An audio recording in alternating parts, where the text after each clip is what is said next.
Hi everyone, I'm back for another tutorial, but this time I wanted to change things up a little bit since I will be doing a class on stones and minerals and their properties later in June, and I thought it would be nice to kind of segue from plants into a few tutorials about gemstones. And I felt like the best stone to use for that is amber, because amber is not a mineral. It comes from the fossilized resin of trees that existed 25 to 40 million years ago and have since become fossilized gemstones. So I figured since it was a stone that has that connection to trees, that it would be a nice way to kind of bridge the two subjects and show also how they're very much connected, especially with earth magic. So first I want to talk a little bit about amber. I'll show you a piece. This is the one that I use most often when I'm doing healing work. This is just a large chunk of Baltic amber. This particular piece is just very much in its natural form. It hasn't been cut or polished. This is just the way that it arrived, which I find has its own sort of magic to it. Now, the word amber itself comes from a word in Arabic called anbar, which means what floats on the sea. And that's very much because that is where amber is harvested, especially in the Baltic region where there has been a considerable amount of resources in amber. So they float to the surface and often to the shore, and they're collected. And this has been true for a very long time. In fact, some of the earliest jewelry or talismans were made in prehistoric times using amber. So amber has a very long history of being considered something of great value to humans. And it's just fascinating to see all the different colors that it actually comes in. So the most common color of amber is going to be this kind of yellow color. I also have a bright yellow color, which is Persian amber. And Persian amber is just really beautiful. It's almost like a butterscotch kind of a color. And I do have others as well. I just don't happen to have my samples right here with me. I was trying to find them earlier and I'm still unpacking. So I will just tell you about the different colors. So the bright yellow, which is the most common, comes primarily from the Baltic region. There's also black, which black amber is the least expensive if you're looking for it, and it has some very interesting properties. I'm going to come back to the uses of the yellow because that's where I kind of want to focus with the healing aspect. But just so you know, black is kind of fascinating and sort of bridges another gap between amber and jet, because the black amber just means that it has a lot of wood, especially black wood residue captured within the amber itself. So a lot of those similar properties that jet has, so does black amber. There's also green amber, and green amber is one of the rarest of the ambers. Green is from the Caribbean Sea. It's just a very bright, very vibrant green. A lot of people almost assume it's plastic when they see it for the first time, and that is also because amber is so light. But green amber is just beautiful. There's also blue amber, which has an incredible sort of iridescence, and blue amber is from Mexico, and also into the Dominican Republic is where you can find blue amber. And then there's also cherry amber, which is primarily from Mexico, and it's the southern part of Mexico, and it's this very beautiful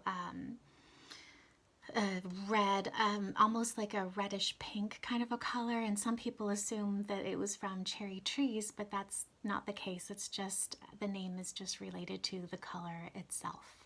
So that's just a little bit about the different amber colors. Now, in history, it's been an interesting stone as far as legends go. The one that I've always heard the most often is related to Apollo, because they say that amber holds the light of the sun. And since the sun is, of course, related to Apollo, that's that connection there. It's also connected to Freya in Norse mythology. They believe that her tears are the origin of amber. So when her tears hit the earth, they became pieces of amber.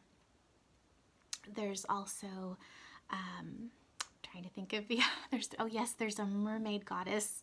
Of course, I love mermaids. So there's a legend about a mermaid goddess in Lithuania, and I'm not sure. I think her name is Jorat, or I'm not sure how to pronounce that. I have to check. But she, it's kind of a precursor to the story of Hans Christian Andersen's Little Mermaid. This particular mermaid goddess had a palace made of amber, and she one day went up to the surface of the water and saw a fisherman and fell in love. And so she brought him back to her palace. But of course, bringing him back, he couldn't live underwater like she could, and so he drowned. And she was so heartbroken that her palace of amber broke into a million pieces, and so did her heart. And it all floated to the water's edge, and that's where that particular origin story for amber comes from. So amber, if you think about it, also is what we like to call, in more metaphysical terms, a memory holder. And that makes a lot of sense if you think about the things that become trapped in amber, like insects or pieces of or plant matter. There have even been little lizards that have been caught in amber. It holds all of that memory within it. Now,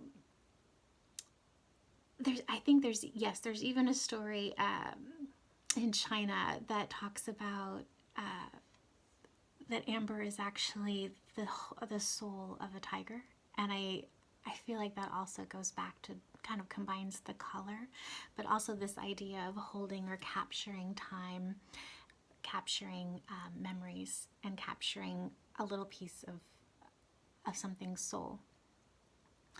Now, when I think about healing with amber, which I actually do very often, it's one of the stones that I kind of is my go-to when I'm doing any healing work. I focus primarily on the yellow, and the yellow is related to the solar plexus. So when you're working on, which interestingly, the solar plexus has also been called the to have the yellow light of 1,000 suns, and so that kind of reminds or makes me think of Apollo, the other word or the other idea surrounding amber.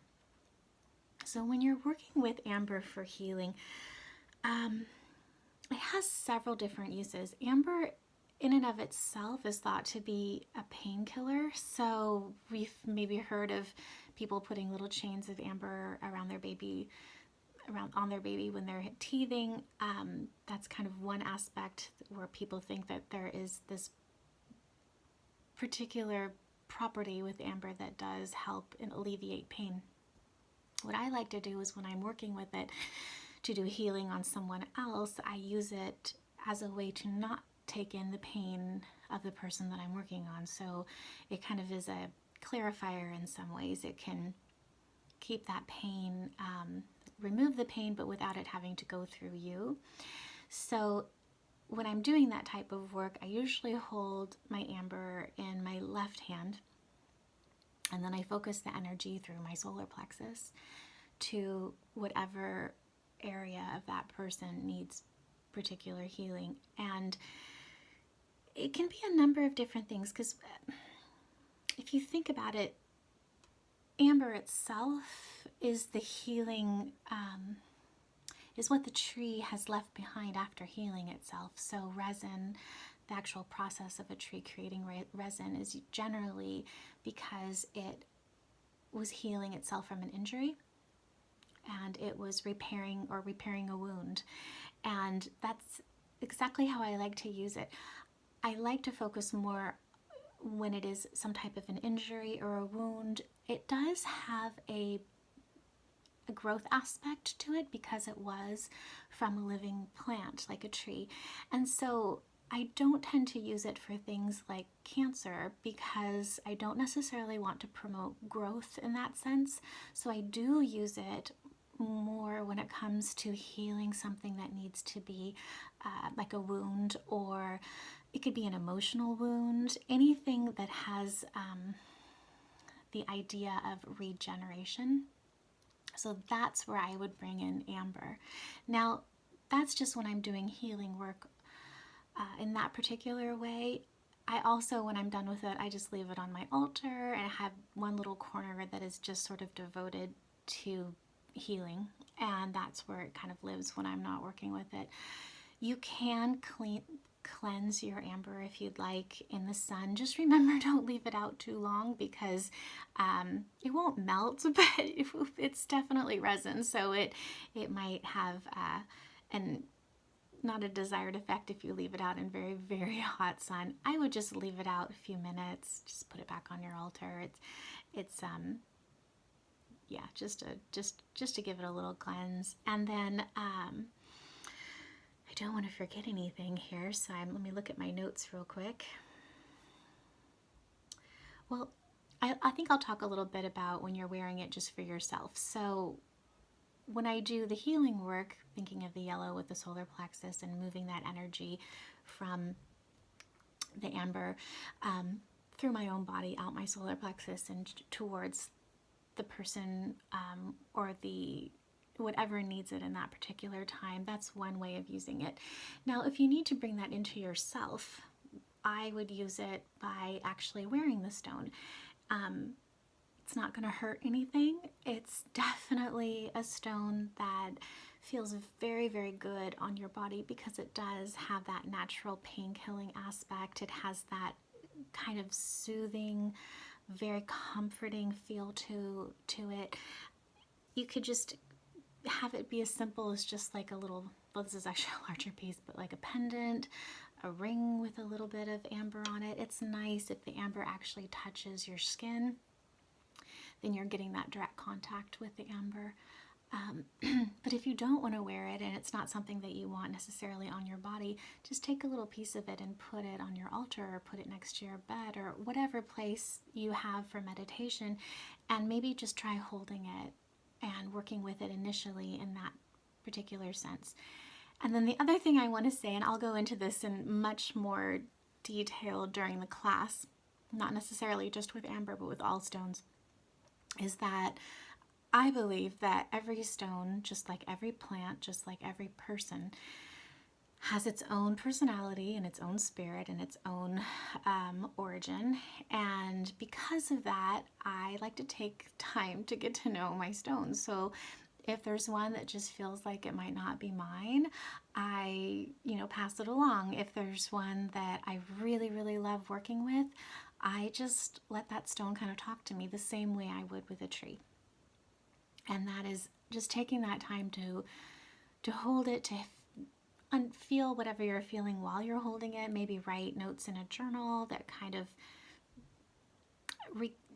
maybe talk about what drew you to the stone in the beginning, what was calling you to it, or if you just were gifted it, the different things that were going on in your life at that time. And it's really interesting to kind of look back later and see how all of those pieces fit together. So that's just something I think people should keep in mind. And because of that, if you can find stones that are vintage, now amber I don't have as much of an issue with because amber is something that washes up on the shore. This isn't mined for the most part. It is in certain places, but I do think that Baltic amber is one that you're not really harming anything by having it. But if you can find pieces that are already cut that are definitely vintage or have been cut or antique pieces, I like the idea that you're not taking anything away from the earth that maybe is already available. And this is very, very true of coral, and I'll talk about coral probably in the class and how using vintage coral is really the way to go. And other stones as well talk about how to work with that and be mindful about how we aren't destroying the things around us for what may feel like a metaphysical need. So I just want to say though that amber is just a really special stone, and if you have it around you or you're drawn to it, I I highly recommend keeping it with you, using it for different healing. If you want to say a little prayer for someone, maybe put a little piece of amber next to, a picture of them or a candle and send that healing their way. So I hope you enjoyed. There's a lot to say about all stones.